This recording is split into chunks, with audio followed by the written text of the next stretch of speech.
disarm for you. This is a two-handed grip on the handgun with the attacker holding the firearm using two hands. So basically, Frank's gonna point the gun right at my face, okay? This gun is loaded with practice ammunition, okay? The snap caps. Couple key points. First and foremost, you need to get this muzzle out of line of fire with your head, okay? That's the first and foremost, most important thing. Okay, people on YouTube that have made comments, oh, he would have been shot, blah, blah, blah. Okay, let's think about the reality. Let's talk about this for 1 second. If somebody's gonna come up and they're gonna stick a gun in your face and they have pure intention to take your life, I really don't give a fuck what you know when it comes to self-defense. Because this can happen as fast as me being like this and I turn and then boom. Action is faster than reaction, okay? I am not gonna be able to react fast enough if he just goes, just like I just done today, I just turned and there's like a bang, I'm dead. So if this guy had every intent to kill me, I guess it's just gonna be a really bad fucking day on my end because I'm dead. There's nothing I can do about it, okay? If you look at your everyday occurrences, robberies and stuff like that, people are using this as a tool of intimidation to get your personal belongings, your wallet, your keys, your car, whatever the case may be. You know, whatever you have that's a value that they want, they use that as a tool of intimidation. So we're gonna take that out right now instead of saying, okay, well he had intent to fucking kill me, so all you have to do is put the gun in my face and pull the trigger and I'm dead. Catch me when I'm off guard, which that's very rare that I'm ever off guard, but just for the simple fact that I turn, guns in my face, he pulls the trigger, it would be an act of God if I was able to live past that. Okay, I cannot move faster than 3,400 feet per second. There's no way I can do that. So we're gonna take it in a scenario as if Frank double fists the handgun, he puts it right to my face. Like I said, first and foremost, the most important thing you need to do is get the muzzle offline from your head. Not move your head, because he could follow you. I move, he follows, bang. Any sudden abrupt movement, if I do that, bang, bang. No matter what it is, he could shoot me, okay?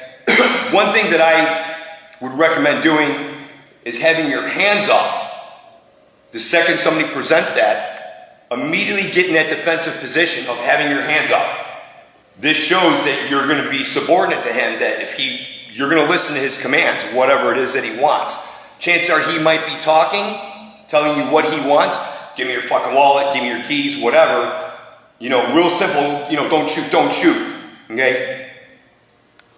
You don't want to raise your hands higher than the gun. Just like on my world's fastest handgun disarm, on YouTube I talk about this. You don't want to raise your hands higher than the gun. You don't want to have them too low. You want them exactly the same height of the gun because then you can grab the gun right away.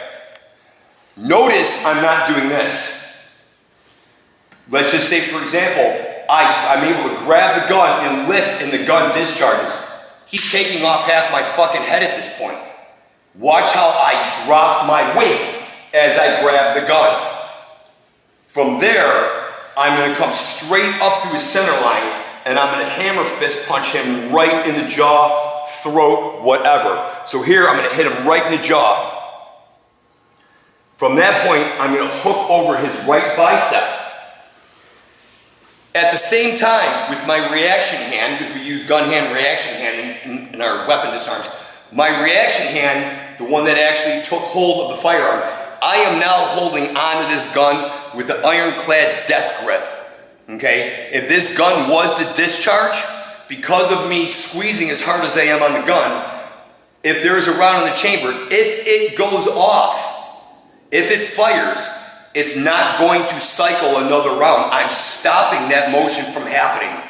The round that's in it will fire, but I'm not allowing the gun to recycle another round in the chamber because I'm squeezing this that hard. Don't ever take that lightly and just grab. As that gun goes off, your hand can get caught in the ejection port. When this thing cycles, it can pinch your finger. Once that happens, you're probably gonna pull your hand back.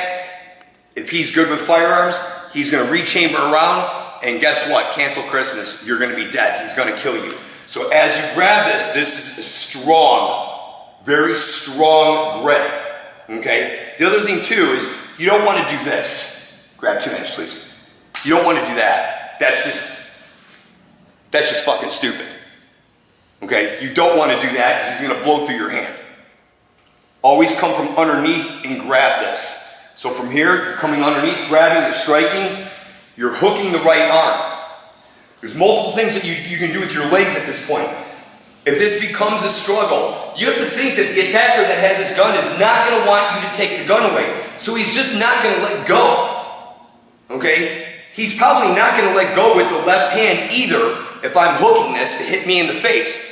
This is also going to happen extremely fast. The whole process of this is what, a second? And then you're on the ground. So as you hook this, you can leg sweep this leg and flip him over, or you can stand right here in front of his forward leg base leg, which basically puts a speed bump in front of him. He can't step over the leg to escape from that. As you can see too, the muzzle of the firearm has no longer been in contact or been in the route of fire with my head. I've gotten that. There's the first and foremost thing that I had to do to be able to execute this weapon disarm is get the muzzle out of line of fire with my head, and I've done that the whole entire time. And I've been mindful of this. I'm not doing this and then putting the gun back in my face. The whole time I've kept this away, struck, grab. Now we go into the throw. The whole time I'm still holding the gun to where it doesn't go back into my face.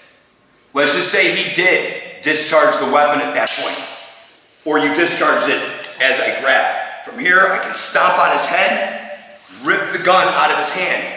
If he fired the weapon at that point, I could eject the spent casing, put another round into the gun, and if he tries to attack me at that point, I can shoot him with his own gun, or I can keep him down on the ground, keep him at gunpoint, grab my phone if I have a phone, yell for help, yell for somebody to call the police, whatever it may be. I can take whatever necessary steps I need to at that point once I disarm him of the firearm. Okay? So, once again, we'll put the snap cap back in. As you see, there's a snap cap in the chamber there, so technically the gun's loaded. Frank comes up, sticks it in my face. Here, rule of thumb, just automatically don't throw your hands up fast because that might trigger your attacker to pull the trigger on you and shoot you. Just roll, don't shoot. Got to kind of play an acting role here. Make him feel empowered by what he has. This is supposed to intimidate you. Obviously, it's going to intimidate the average person. The average person is probably going to shit a diamond when this happens, if this ever happens. But if you can keep your composure and you practice this enough, especially with a real gun, with practice ammunition, you won't feel under duress as much using a live gun or using a real firearm, practicing this on a regular basis. If you use a blue gun or an asp red gun, there's no duress there, there's no threat. You know, there's not in a million years that thing's ever going to be able to project a bullet out of it because it's a solid piece of plastic. It's a toy, basically. There's no realism behind it. And a lot of people like to train with those things just for safety reasons. We get the safety reasons, but if you're already safe to begin with and you stick to that rule of thumb of safety, there's no reason why you can't train with real firearms. It gives you the real weight, it gives you sharp edges, gives you the mechanics of the weapon where you can chamber the weapon, so on. This is the best bet that we see, is always train with real firearms, unloaded obviously, with practice ammunition, so you can get the most realistic approach to training as possible. That's obviously what I'm known for. That's why we do this. There's no point in training any other way. So he puts the gun to my face, I bring my hands up, almost kind of like I'm scared at that point. Get the muzzle away from your face, out of the line of fire. Like I said before, don't move your head from side to side. He can follow you and pull the trigger at the same time. You're done. Drop your body, come from underneath, and get that. If your hands are over here, whoa, don't shoot. This time that it takes for you to go from here to here will get you killed. The closest your hands are in front of your workspace, the same level of firearm, you can grab. Grab and drop, strike to the face, hook the arm, flip. Be mindful of the muzzle of the weapon the whole time that it's not pointing at you. If you can't get the gun out because it's a struggle, because he's holding, stomp on his head with your boot. I'm willing to bet you he's gonna let go. You know, think of stomping a bag of shit on the ground. Okay? You're gonna smash that. You stomp him right on the head, boom! He's gonna let go, yank the gun out. If the gun was fired within the process of you disarming, power rack the slide, eject the spent casing, put a live round in the chamber, go right in the battery, start screaming demands, and don't move, man, I will shoot you dead, don't move. If he tries to get up because he calls your bluff, at that point, now you're gonna have to make a life and death situation. Whether you take his life because you're in fear for yours, or he disarms you and takes your life. The call is yours. That is a two-handed assailant attack with a firearm. That is our weapon disarm for that. That's one of them. There's more to come. That's our video. Thank you.